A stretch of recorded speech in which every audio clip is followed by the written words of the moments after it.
Hello, I am that woman named Ivy, and you are watching The Will of God. Welcome, Red family. Yes, Red is standing for the blood of Jesus. I pray and hope everyone is doing great today on this beautiful Tuesday afternoon. I am doing great. It's like in the 60s when I had to go out this morning, and it was beautiful then, and it's still beautiful now. It was drizzling a little bit here and there. Nothing where you needed an umbrella or anything like that. No. But my glasses got a little drip drip. But other than that, I'm good. I feel a little tired, but not too tired to make this video. I had to go out today, and I knew that I had to go to my job where I used to work, and I needed some paperwork. So I tried to call them like maybe 3-4 times last week. And I said, okay, it's either one or two things, or three.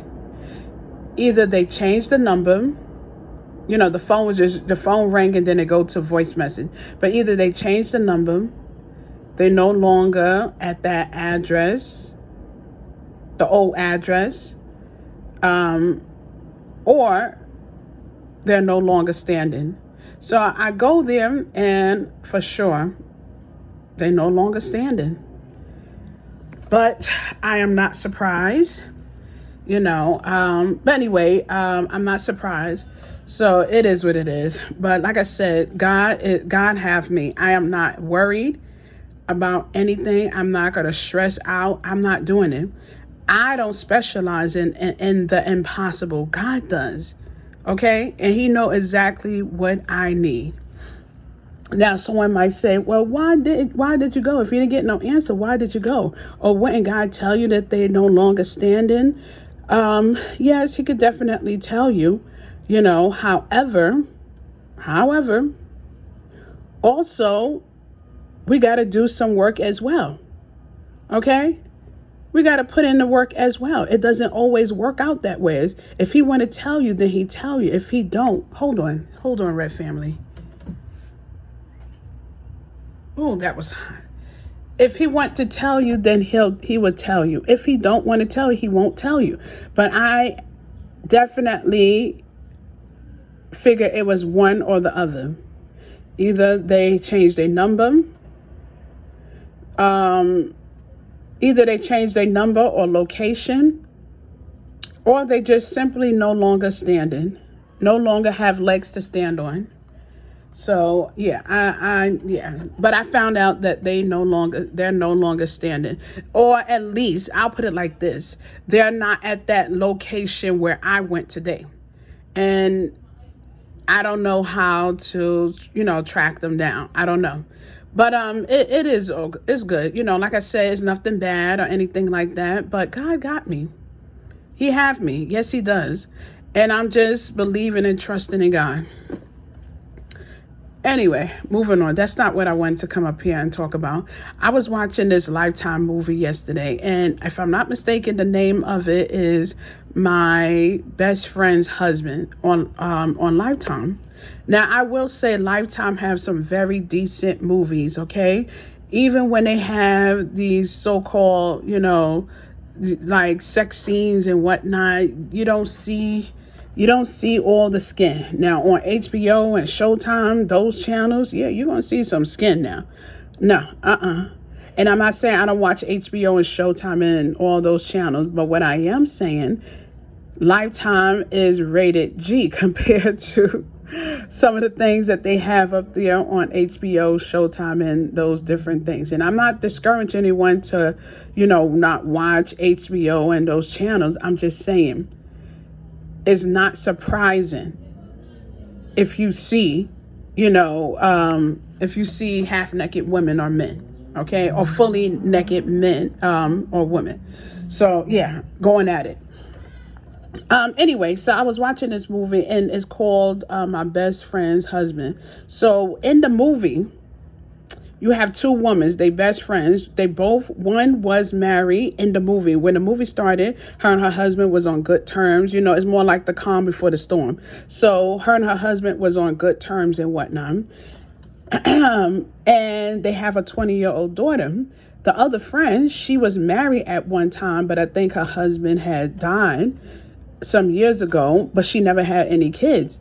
So, long story short, because it's a good movie, and I don't think it's a true story, but Lifetime, they have a lot of stories that's true and not true, but most of the time is true, based on a true story or true events or whatever. So the lady started having an affair with her best friend's husband. And when her best friend found out, the one that was sleeping with her husband tried to flip it and try to make it seem like she was the victim. The nerve. Trying to make it seem like she was the victim. Now, I'm going to say this. And it don't take a person to be married to have common sense, okay? I'm not going to go and have my friends sitting in my husband's face. Just me, my friends, and my husband. Absolutely not. That is out of order. I can understand if y'all doing like a little double date, her and her husband, me and my husband kind of thing. Fine.